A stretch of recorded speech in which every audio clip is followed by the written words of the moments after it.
Hey buddies, welcome to Amass Games. My name is Simon and today I'm going to show you the unboxing, the overview and my review on the game Mai-Star. Now Mai-Star is a game by Shinji Kanai. He has done the game Love Letter, of which there are many versions. And this particular version is actually the particularly only English edition, which is by AEG, as the original Japanese edition did actually have the English on it, but you did have to ensure that you were able to well, maybe read Japanese if you wish to. And I did already slice through this, but it's pretty thick stuff. It looks like it's going to need a second layer. So this game came out in 2010. It's for 3 to 6 players. It takes around 30 minutes to play, and there are numerous artists involved. There's been a few changes, a few sort of lighter themes, shall we say, to the original. And the main Mai-Star, let me just briefly explain that. So it's a kind of family kind of strategy game. It's in that card game kind of type or category. The mechanisms, it's hand management, it's variable player powers. Obviously it's Japan, and there's a kind of a Legend of the Five Rings going on here as well. And you're basically taking the roles of various geishas and competing with others, other players that is, to try and win the legendary title of Mai-Star. And as you can see, this box is really tightly put on. So talking about the name unboxing and ultimately what I'm referring to here, what this basically means is obviously me unwrapping it and showing you what's inside it. Lots of people like to do that. And also what you're trying to do is get an overview of this. This won't be completely how to set up, play and review as per my other videos, so you won't find it in that particular video. And lastly, there's going to be a review. That's because I have played this game multiple times, and as you can tell, this isn't my copy. And it's becoming quite an interesting video in the sense that I can't even get this open. Let's go really deep on the slicer just to see if that's got anything to do with it. Just widen this up a bit. And again, if you like this video, of course, make sure you hit that like button. Why not do it now? And by all means, you can make amendments later on. And lastly, make sure you subscribe if you haven't already. Also ensure that you have obviously hit that notification bell to check all the new videos coming along, making many at the moment. Trying out this little mat here as well, obviously a themed mat, lavender mat. And lastly, check out the comments, check out the descriptions for anything else coming along. Now, sometimes I say not to go for things like a tin game, but this is the kind of game I think could work very well in it. But we finally got it off. Oh my goodness me, let's hope that doesn't be more of a problem. So that's it. Obviously it's completely fill up the box. I think we could probably leave that in shots just so you can be familiar with that. So there's various characters you can be. There's one of 6 different characters that you're basically starting off at, and you're trying to get guests, people who you can help to ultimately try and get the most points to win the game. So as I mentioned, you are trying to get that title of Mai-Star and trying to use the various cards around you to increase your popularity and earn money by attracting guests. The more demanding your guests, the better they are going to be, because basically focusing only on increasing your popularity won't earn you actually any money. Now, obviously failing to spread your name also won't make you rich or helpful guests to come your way. So it's a matter of deciding which characters or cards will help you to obviously increase your popularity and which characters and cards you want to attract as guests. Let's open both stacks up. Okay, and obviously that comes with a score pad as well. Now there are some cards, and I pardon the word on this, because they don't use the word working person, they use prostitute. But that isn't mentioned in this flavour of this version of the game. And in fact, geisha actually have a good reputation. You might think they have a negative connotation, but they don't. They're very important people in society. So here's that score pad. You can, of course, write that down as you need to be. They're not double-sided. So we're just going to move that out of shot as well. And we can start going through these various cards.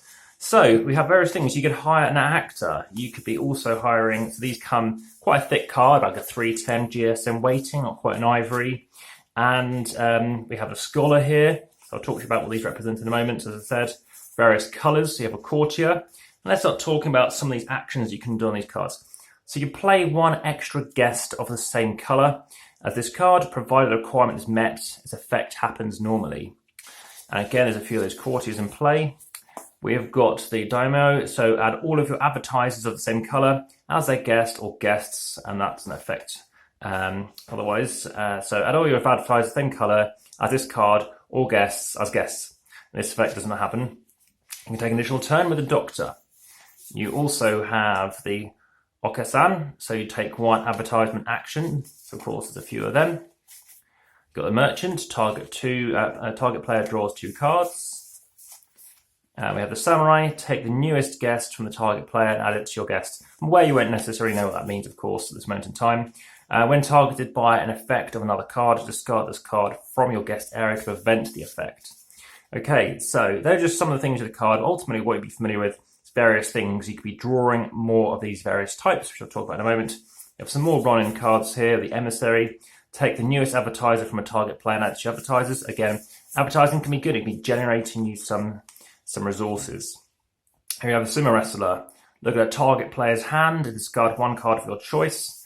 Again, the art isn't bad, but it's, I don't know, sometimes it looks a bit vague, to be honest. That's what I think. And then the thief, target player discards his guest. And what else we have here? The accuser, target player discards his newest advertiser. So we've got a few of them. So sometimes you can have loads of cards, which isn't necessarily good either. We have the monk, you can discard in your hand. When targeting an effect of another player, discard this card from your hand to prevent the effect. The shogun, add all cards from your hand as guests. This effect doesn't apply. Now here we talk about those geishas. These are various people you could be. They're all different variable player powers. So this one, add 3 to 1 reputation. That's one of these things basically during your turn, once per round. The Harakazi, so Spring Breeze, I think I played as her before. When you draw a card after taking advertisement action, draw 2 extra cards, then put 2 cards from your hand at the bottom of the draw deck. So you're trying to get these people into play by those people by having certain guests, so attract them to be there. When you play a red guest, you may apply its effect twice. You can do once per turn. When you play a blue guest, after applying its effects, you may play an additional blue guest. Okay, you have started each round with 2 extra cards in your hand. And as the Suzune, sound of bell, you may take 1 extra advertisement action, usually once per turn. So there are the various cards you can be. So I think it makes sense to keep them there. These particular characters, I think, leave just underneath and put everything back on top as we saw. So we have the Yakuza, we've had those Ronin or Ronin. Of course, it's in the actors, emissaries, thief, sumo wrestlers. They're all going to need smushing and mixing up. And again, let's just talk through this briefly. As you can see, it's a relatively small rule book, but that's obviously because it's trying to get everything on in here. So again, here are these various people, the backstories. Let's talk about Orohazy. While many geishas seek to look younger than they are, Uberu intends embraces an atmosphere of serene womanly adulthood, a truly timeless beauty. She complements her look with a soft-spoken, imperturbable character which many samurai find soothing, although her rivals believe there's a soul of steel beneath a gentle exterior. Oboro is particularly skilled at painting and calligraphy, and some rumors claim she is so talented that if she were a samurai, the crane would welcome her into the legendary Kakita Artisan Academy. So again, let's talk about this thing. We've talked about this Emerald Empire, obviously Legend of the Five Rings. We've talked about everything else. We can now have another look through these cards. Again, you're trying to earn the most money, the most victory points is basically what we're trying to go for here. There are 81 cards, those 6 geisha cards, 75 customer cards. We talked about this score pad as well.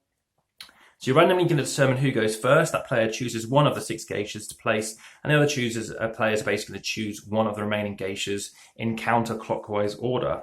The player who chose last becomes the sorting player, and returning any geisha cards that were not chosen to the box. They will not be used during this game. You're then going to shuffle all of those 75 customer cards and place them face down in the middle of the table. So just making sure we do have the respective things out. So you're going to be shuffling all these cards and then they're going to the middle of the table. That's going to be your draw deck. Okay, each player then is going to draw 5 cards from this draw deck to form their starting hand, and then you're beginning to start that game. So as I mentioned, you're taking these various roles. The person who has the most money is the winner. When somebody runs out of cards, the round is over, and any cards remaining in hand will serve as penalty points. So basically a matter of using up your hand as quickly as possible, and obviously keeping an eye on powerful allies. But basically, without raising your reputation, you won't be able to serve the finest guests who can reward the most money or serve as powerful allies. So lots of things to be aware of there. I'm sure I obviously haven't moved these cards around. And I will quickly talk to you about a review in a couple of minutes. So, talking about these geisha cards, let's just talk about actually what these are all about. Well, obviously that's the illustration. We obviously know about their name, that's down here. So let's talk about another person. Natsumi, the Summer Sea. And in terms of the reputation, that's what they represent over here. The special ability we talked about earlier as well And in terms of these customer cards, let's talk about these. So these are the customers visiting the geisha house. Sometimes they spread the fame of the geishas, and sometimes they invite her to the seats to become her guest. Geishas who meet customer requirements will not only get money from them, but also be able to use their special effects. So now let's pick a card and have a look at that. So you have the doctor as an example.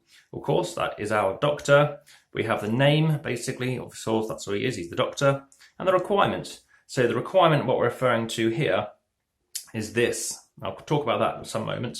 But we have, this is the requirement, the minimum reputation, basically, the customer requires to call on the geisha to be played as a guest. Now, the higher the number, the more picky the customer is, but in return, will pay more money and grant powerful effects. The requirements also include the card colour. So red, for example, means performance. Blue, let's say if we had blue down here, that relates to service, and green relates to intelligence, that book symbol. Now, the colour specifies which area the guest is picky about. So as we can tell, they're very picky in particular about red, which is around performance. Now, in terms of these different cards, I mentioned there were those three other cards, the black cards, the monk shogun, and the district kanryu. And calling on a geisha, they require the geisha to have a specific reputation in any one of those three attributes. So now let's talk about what income is all around. Well, that's the income, that's the 6. That's the amount of money the customer will pay if he or she is played as a guest. And then talking about icons now. So if we want to talk about the icons, this icon basically represents the customer's special effect if played as a guest. So that's another matter, but basically that's down here, which we'll talk about in a bit. And finally, we have the effects and the advertisement action. So here's the effects, the special effect that customer has if he or she is played as a guest. Now, some customers throw a beneficial effect to you, while others are a detrimental effect for you. Most of the game, you want to be basically playing out guests until at some point you have enough powers, enough cards to place out and maybe score some points. Now, the advertisement power, that's down, in this case, down here, down the bottom here, is how much the customer will raise the geisha's reputation if he or she is played as an advertiser. So I'm now going to talk to you about another thing that this can happen before we talk about the end of the round, and that is the exchange. So you're basically going to choose one of the advertisers to return to your hand and exchange it with another card from your hand. The new advertiser must be placed in the same spot as the one you returned to your hand.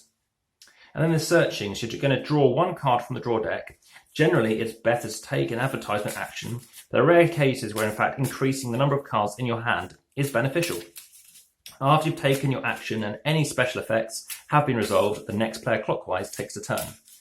And then end of the round, when a player ends his or her turn and no longer has any cards remaining in his or her hand, the round ends, the game proceeds to the scoring phase. Remember, you start with 5 cards each initially, and various effects can alter that. So, scoring phase. When a round ends, each player calculates his or her score using the following steps. You're going to add income at the total of the income from all guests, not advertisers. Subtract the penalty, it's of course where you're going to have your cards. Subtract the penalty, subtracting 2 points for each card remaining in your hand to a minimum of 0, and then scoring victory points. That's the total amount of victory points you earned this round, and you write that down number on that score sheet. Now, I said it takes about half an hour. It's typically much closer to an hour. Now, the next round, after scoring has been calculated and noted on the score sheet, play proceeds to the next round using the following steps. So you're having a new draw deck, so you take all of those 75 cards and you're shuffling now, including any customers that are played as guests and advertisers, and customers remaining in customers' hands. And basically on that draw deck and any discarded cards, you're shuffling all of those customer cards to form a new draw deck. Drawing starting hands, each player draws a number of cards according to the current round. And for the second round, each player draws 6 cards. And for the third round, each player draws 7 cards. Now, note please, and definitely please note, that the starting hand size is listed on here as well. So you can see for round 1, 2, and 3, starting cards 5, 6, and 7. And then to determine the starting player, remember that starting player is the person who currently has the lowest score. So if 2 more players are tied with the lowest score, the starting player is the player with the lowest score sitting closest to the left of the player with the highest score. And if all players share the same score, determine the starting player randomly. Right, so I'm going to tell you what my review is of this. Well, I think it's kind of mediocre. I don't think it's a bad game, but I'm not, especially my first play of this, I found it a little bit middling, I guess the phrase is. once you get used to it, knowing that you need to get your apprentices and stuff, you know, it starts to click. But for me, this kind of rating is a 5 out of 10. I can play it, but you know, if there's nothing else to play, I'd like, fine. You know, I probably won't leave. But yeah, I just don't think there's not enough here for it to be really engaging. I think it needs to be more of a clear theme, not theme, but flow as to, I want to do this, do that, I want to save up this to do that. That's the kind of thing that I want to see in a game. Amongst other things, closer objectives as well. So the end of the game happens after the third round is complete, funnily enough. And all players add up the number of victory points they scored for each round. And of course, the person with those most victory points, as I mentioned, becomes the next Mai-Star and wins the game. I actually happened to come second in a 5-player game the last time I played. I had about high 30s, someone won with 44, and everyone else was lower than me. Now, if 2 more players tie for those victory points, each player with the least number of cards in hand for that third round is the winner. If this results in another tie, the tied players share victory. So that is it. That has been how the setup plan review, as well as the overview of Mai-Star. And again, pretty well shuffled up. And hopefully you found that interesting. And please let me know. And yeah, I look forward for hearing from you again very soon. I'll be doing another video and keen to hear from you. Right, well, hopefully this lid goes on nice and easily. That is nice and tightly on. All the best. Bye for now.